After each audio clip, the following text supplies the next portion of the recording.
quelques-uns de l'équipe. Oui.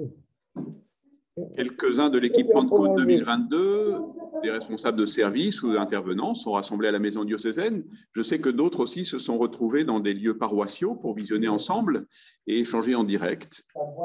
Donc je salue chacun et je vous remercie de prendre ce temps d'un samedi matin très ensoleillé pour vous former et vous préparer.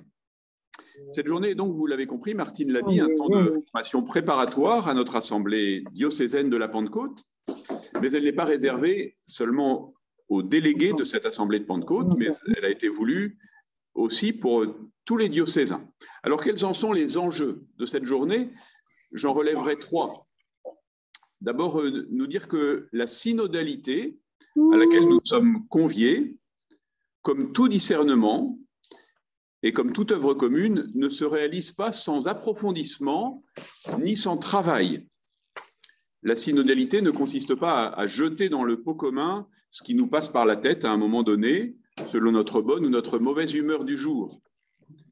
Puisque, comme dit Lumen Gentium, le document du Concile sur l'Église, au numéro 4, l'Esprit Saint habite dans l'Église et dans le cœur des croyants comme dans un temple. Il faut nous mettre à l'écoute de cet esprit, le laisser parler à travers nous, et c'est un véritable travail. Vous connaissez peut-être cette devise des dominicains, tirée de saint Thomas d'Aquin, contemplata aliis tradere, transmettre aux autres ce qu'on a soi-même contemplé. Eh bien, c'est ce que nous devons faire ensemble. Chacun doit contempler le mystère de Dieu, le scruter, mais aussi scruter et contempler ce que le Concile Vatican II a appelé les signes des temps. Puisque Dieu s'est révélé dans l'histoire, il continue de se révéler dans l'histoire, il nous faut apprendre à décrypter cette histoire. Et donc c'est le sens des interventions de Charles Mercier, maître de conférences en histoire contemporaine à l'Université de Bordeaux, de M. Jean-Pierre Denis, ancien directeur de rédaction à l'hebdomadaire La Vie et aujourd'hui chargé de développement éditorial du groupe Bayard. Leur travail d'observateur à tous les deux et d'analyste de la place du catholicisme dans la société contemporaine veut nous aider à comprendre les enjeux, à situer nos propres choix, à les justifier et peut-être aussi à les faire évoluer. Et puis, d'une manière plus locale, nous serons conviés cet après-midi à un regard rétrospectif et actuel sur l'Église en Limousin, sur l'histoire récente de notre diocèse, qui a traversé 18 siècles et qui poursuit aujourd'hui cette même mission d'annoncer la foi au Christ sur la même terre, mais dans des conditions radicalement différentes qu'à l'époque de Saint Martial ou de Monseigneur d'Argentré. Donc, enjeu de formation. Un autre enjeu de notre journée est de nous situer bien au cœur de l'Église. La synodalité, qui signifie que nous cheminons ensemble et que nous cherchons aussi ensemble le chemin, c'est-à-dire le Christ. Et comment l'annoncer aujourd'hui? Cette synodalité n'est pas un slogan à la mode. Elle ne fait pas de l'Église catholique une sorte d'assemblée générale associative ou de parlement dans lequel chaque camp pourrait imposer sa loi à l'autre ou intriguer pour avoir les meilleurs postes. La synodalité n'est pas une question de pouvoir, n'est pas une question d'influence. Je pense plutôt qu'elle est une question de sainteté. Autrement dit, une prise au sérieux de notre baptême et de ce qu'il exige de chacun de nous.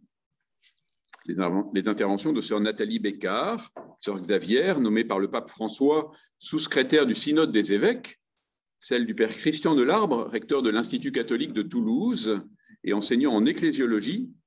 L'ecclésiologie, cette branche de la théologie qui scrute le mystère de l'Église et ce qu'il y a en elle de divin et d'humain, eh bien, les deux nous aideront à mieux comprendre la synodalité et comment elle s'articule aussi avec le ministère de gouvernement du pape et des évêques.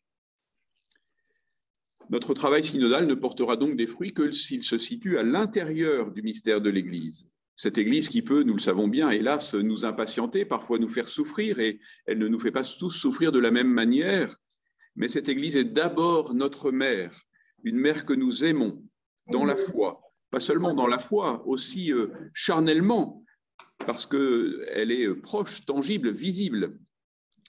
Donc, nous former, nous situer au cœur de l'Église. Et troisième enjeu, en nous retrouvant si différents, alors nous ne nous voyons pas, hélas, puisque beaucoup sont derrière leurs écrans et que leurs caméras sont coupées, et leur micro, mais en tout cas, nous savons que nous sommes bien différents par l'âge, par l'expérience, par les origines sociales, par nos manières de croire, de prier, de vivre notre foi. Et à travers tout cela, nous apprenons toujours le grand défi de la communion, car toutes ces différences sont ordonnées au même but, aimer Jésus-Christ et le faire aimer. C'est pour cela que l'Église existe. Et qu'en son sein, chacun de nous a sa place pour réaliser ce but. Alors nous devons reprendre conscience sans cesse de cela, d'être vraiment attelés à la même tâche pour être capables, malgré et à travers, et peut-être grâce aussi à ces différences, de nous estimer mutuellement, de nous respecter, de nous écouter et de trouver ensemble dans l'Église diocésaine le chemin que Dieu attend de nous pour continuer l'œuvre d'évangélisation initiée par saint Martial et qui continue avec un chemin toujours nouveau en ce XXIe siècle. Je vous souhaite donc une belle et bonne journée de formation